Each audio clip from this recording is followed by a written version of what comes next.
ان حالات میں جس خبر نے واپس پیٹرول پرائسز ذرا سا نیچے کیے، ایران کی کرنسی کو ذرا سپورٹ دی، وہ خبر یہ ہے کہ ڈونلڈ ٹرمپ کہہ رہا ہے ایران کے ساتھ جنگ اختتام کے قریب ہے، لیکن اس کو پینٹ کرتے ہوئے اپنی مرضی کا رنگ دینے کے لیے ڈونلڈ ٹرمپ کہتا ہے کہ ایران اس وقت ہم سے معاہدہ کرنے کے لیے بےتاب ہے، یعنی ہم نے ایران کا بازو مروڑا، بلاکیڈ کیا، تو اب ایران مجبور ہو گیا ہے اور اب ایران جو ہے وہ ہماری مرضی کے مطابق مذاکرات چاہتا ہے، اور ایران کہہ رہا ہے کہ مذاکرات کر لو۔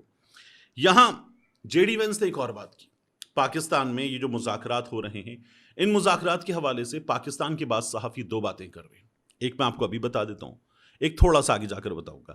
ایک بات یہ ہے کہ پاکستان کے صحافی یہ کہہ رہے ہیں کہ اب کی بار جب امریکی ٹیم پاکستان آئے گی تو ڈیل ہو جائے گی، اور پہلے بھی ہو جاتی، یعنی ان 21 گھنٹوں میں ہی ہو جاتی، لیکن کچھ چیزیں تھیں جن کی وجہ سے معاملات اٹک گئے۔ اب جے ڈی وینس یہ کہہ رہا ہے کہ امریکہ کے ایران کے درمیان جو عدم اعتماد ہے وہ بہت زیادہ ہے، ایک رات میں یہ عدم اعتماد ختم نہیں ہو سکتا، اور اس کا یہ کہنا ہے کہ 49 برس میں اس اعلیٰ سطح کے امریکہ اور ایران مذاکرات نہیں ہوئے، 49 برس کا عدم اعتماد ایک رات میں کیسے دور کیا جا سکتا ہے۔ یہاں میں آپ کو بتاؤں کہ پاکستان کیا کر رہا ہے۔ زیادہ سے زیادہ بہتر ماحول میں مذاکرات ہوں اور کوئی پرابلم نہ ہو، اس کے لیے وزیر اعظم پاکستان سعودی عرب جا رہے ہیں، ساتھ میں گلف ممالک جائیں گے، پاکستان سے ایک اور ڈیلیگیشن جائے گا چائنا، اور چائنا جا کر ان کو بھی اعتماد میں لے گا، تو پاکستان صورتحال بہتر بنانے کے لیے یہ کام کر رہا ہے۔ لیکن ڈونلڈ ٹرمپ کے دعوے، امریکی وزیر خزانہ کے دعوے، پیٹ ہیگسیت جو جنگی جنون میں مبتلا ہے، ساتھ میں اسرائیل، ان سب کے دعوے ایک طرف، خود امریکی میڈیا کیا بتا رہا ہے؟ امریکی جریدے نے یہ کہا ہے کہ امریکی ناکہ بندی کے باوجود 24 گھنٹوں میں 20 سے زیادہ تجارتی جہاز آبنائے ہرمز سے گزر چکے۔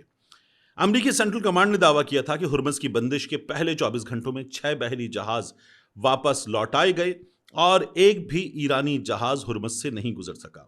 سینٹ کام کے مطابق آبنائے ہرمز کی بندش کے لیے 10,000 سے زیادہ بندے لگا دیے گئے ہیں، اور ایران کے علاوہ خلیج کی تمام بندرگاہیں جہازوں کے لیے کھلی ہیں، لیکن پتہ یہ چل رہا ہے کہ جو آبنائے ہرمز ہے اس سے 20 جہاز گزر چکے ہیں، تو یہ جو دعویٰ ہے یہ دعویٰ ٹھس ہو چکا ہے۔ میں نے آپ سے کہا تھا دوسری چیز جو پاکستان کے بعض صحافی دعویٰ کر رہے ہیں سوشل میڈیا پر، اس دعوے کو میں نے کسی ٹیلی ویژن چینل پہ نہیں دیکھا، یعنی تمام ٹیلی ویژن چینلز نہیں دیکھے جا سکتے، تو مجھے نہیں پتا کہ یہ دعویٰ کہیں کسی ٹیلی ویژن چینل پر کیا گیا ہے یا نہیں، لیکن سوشل میڈیا پر بعض مناسب بڑے نام دعویٰ کر رہے ہیں کہ اب کی بار جب مذاکرات ہوں گے تو پاکستان کون کون آنے جا رہا ہے۔ وہ کہتے ہیں ڈونلڈ ٹرمپ خود پاکستان آئے گا، ساتھ میں ایران کے صدر مسعود پزشکیان پاکستان آئیں گے، چین سے ایک بڑا ڈیلیگیشن جس میں ان کے وزیر خارجہ شامل ہو سکتے ہیں، یا یہ بھی ممکن ہے کہ چینی صدر پاکستان آ جائیں، پھر ساتھ میں ان کا یہ کہنا ہے کہ محمد بن سلمان بھی پاکستان آئیں گے، اور مصر کے حکمران بھی پاکستان کی سرزمین پر ہوں گے ابھی جمعرات جمعے کو جب یہ مذاکرات ہو رہے ہوں گے۔ اب میں نے اسلام آباد میں معلوم کیا ان لوگوں سے جو میڈیا سے تعلق رکھتے ہیں اور حکومت کے لوگ ہیں، انہوں نے کہا کہ نہیں، ایسا کچھ بھی نہیں ہونے جا رہا، ابھی ایسی کوئی چیز نہیں ہونے جا رہی۔ ان کا یہ کہنا ہے کہ اس کی امید کرنی چاہیے جب ایران اور امریکہ کے درمیان مذاکرات کامیاب ہو جائیں، نکات طے پا جائیں کہ کن چیزوں پر اتفاق ہو چکا ہے، اور دونوں فریق اس سیز فائر کو مکمل سیز فائر میں بدل دیں، جنگ کے خاتمے کا اعلان کر دیں، تو پھر جو معاہدہ طے ہوگا اس معاہدے کے لیے آ جائے گا ڈونلڈ ٹرمپ پاکستان۔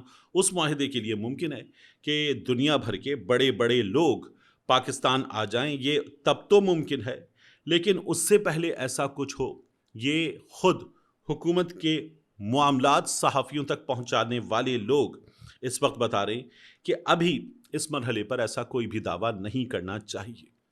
جاتے جاتے آخری چیز، سہیل وڑائی صاحب نے آج کالم لکھا ہے، اور کالم میں وہ حکومت کو اوور ہالنگ کی ضرورت ہے یہ بتا رہے ہیں۔ سہیل وڑائی صاحب اپنے کالم میں کہتے ہیں کہ اس وقت بیوروکریسی جو ہے وہ حکومت کو ٹکا سا جواب دے رہی ہے، بتا رہی ہے کہ آپ سائٹ پہ ہو جائیے۔ ان کا یہ کہنا ہے کہ وفاقی کابینہ کے وزراء نوکر شاہی کے غلبے پر حیران اور پریشان ہیں، ایک وزیر اپنا استعفیٰ جیب میں ڈالے پھرتے ہیں. ایک اور وزیر نے بیرون ملک سفر میں اللے تللے کیے تو سفارت خانے نے بل دینے سے انکار کر دیا. اس کے بعد ہوٹل نے محکمے سے رابطہ کیا تو وہ بھی شوقیہ اخراجات کا بل دینے پر تیار نہ ہوا. اب مجھے لگ رہا ہے کہ کوئی عجیب و غریب بات ہو رہی ہے. وزیر صاحب نے پتہ نہیں ہوٹل میں کیا کیا کر لیا ہے کہ شوقیہ اخراجات بھی ان کو کہا جا رہا ہے, اللے تللے بھی کہا جا رہا ہے. تو وہ انکار کر دیا گیا. معاملہ وزیر اعظم تک پہنچا تو انہوں نے وزیر موصوف کو بل خود ادا کرنے کا کہا. تب سے اب تک وزیر اعظم اس وزیر سے ناراض ہیں. کم از کم 2-3 وزیر اعظم سے وزیر اعظم سیکریٹریٹ کی طرف سے سمریز روکے جانے کی شکایت کر چکے ہیں. ایک وفاقی وزیر نے نام ظاہر نہ کرنے کی شرط پر بتایا کہ شہباز حکومت کا حکومتی ماڈل وزیر اعلیٰ والا ہے. یعنی شہباز شریف صاحب نے اس سے پہلے جب PDM-1 میں وزارت عظمیٰ سنبھالی تھی تب ان کا تجربہ تھا وزیر اعلیٰ والا. لیکن اب تو سہیل وڑائی صاحب کو دیکھنا چاہیے کہ وہ وزیر اعظم والا تجربہ رکھتے ہیں, اور ایک ایسے وزیر اعظم ہیں کہ اتنی طاقت کی اتنی سپورٹ پاکستان میں کسی وزیر اعظم کو نہیں تھی. مگر سہیل وڑائی صاحب جو ہیں وہ یہ کہہ رہے ہیں کہ خود حکومت کے وزراء یہ بتا رہے ہیں کہ شہباز شریف صاحب وزیر اعلیٰ کی طرح کام کرتے ہیں. صوبے میں کیا ہوتا ہے, وزیر اعلیٰ بہت طاقتور ہوتا ہے, تمام وزیر جو ہیں وہ وزیر اعلیٰ کے بالکل نیچے اور وزیر اعلیٰ کی مرضی سے تمام کام ہوتے ہیں. اختیارات اس طرح سے نہیں ہوتے جس طرح سے مرکز میں ہوتے ہیں. شہباز شریف صاحب کیونکہ اپنے ساتھ بیوروکریسی بھی لے کر آئے ہیں صوبے سے اور صوبہ چلانے کی عادت رہی ہے, تو شہباز شریف صاحب مرکز کو صوبے کی طرح چلا رہے ہیں. اب اس میں سب سے بڑی پرابلم کیا ہے, سہیل وڑائی صاحب کو ان میں سے کچھ چیزوں کو شاید سپورٹ کرنا چاہیے تھا. میں نہیں کہہ رہا کرنا چاہیے, شاید کرنا چاہیے تھا اگر حکومت لیجٹمیسی والی ہوتی. اپنے اس کالم میں بھی سہیل وڑائی صاحب کہتے ہیں کہ 8 فروری اس حکومت کا مسئلہ ہے, مگر حکومت ٹاپ پر ہے. حکومت ٹاپ پر ہے. اب حکومت نے سفارت اور جنگ میں کامیابی کے بعد جو اچیومنٹ حاصل کر لی ہیں اس کی وجہ سے حکومت کمفرٹیبل ہے.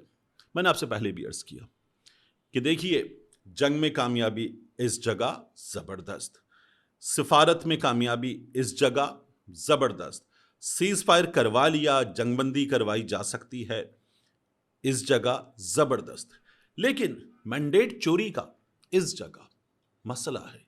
اس کے بعد لوگوں کے حقوق چھین لینا اس جگہ مسئلہ ہے. عدالت کو اپنی مٹھی میں کرنا اور ججز کو ان کے کام سے روکنا, آئینی عدالت بنانا, آئین میں ایسی ترامیم کرنا کہ اپوزیشن کو رگڑ کے رکھ دیں مسئلہ ہے. لوگوں کا مینڈیٹ چھین لینا مسئلہ ہے, اور یہ ان کامیابیوں سے زیادہ بڑا مسئلہ ہے. لوگ ان کامیابیوں پر خوش ہو سکتے ہیں, لیکن جس کا مینڈیٹ چوری ہوا ہے, چھینا گیا ہے, وہ کبھی بھی ایسی چیز کو جانے نہیں دے گا. وہ کیسے برداشت کرے گا کہ اس کا مینڈیٹ چھینا گیا اور وہ اس حکومت کی جے جے کار کرے؟ ایسا نہیں ہوتا. تو یہ ہمارے ان صحافیوں کو سمجھنے کی ضرورت ہے جو اس وقت حکومت کو ٹاپ پہ بٹھا چکے ہیں. لوگوں کی نظر میں حکومت کی اچھی چیز اچھی ہے, بری چیز بری ہی نہیں, بہت بری ہے, کیونکہ اس میں ان کی اپنی زندگی افیکٹ ہو رہی ہے. ان تمام کامیابیوں سے پاکستان کا دنیا میں امیج بہتر ہو رہا ہے, لیکن ایک عام آدمی کی معاشی حالت میں کوئی بہتری نہیں آ رہی ہے, بلکہ وہ خراب سے خراب تر ہوئی ہے اس تجربے کار حکومت کے ہاتھوں. ملتے ہیں انشاءاللہ آپ سے اگلی ویڈیو میں.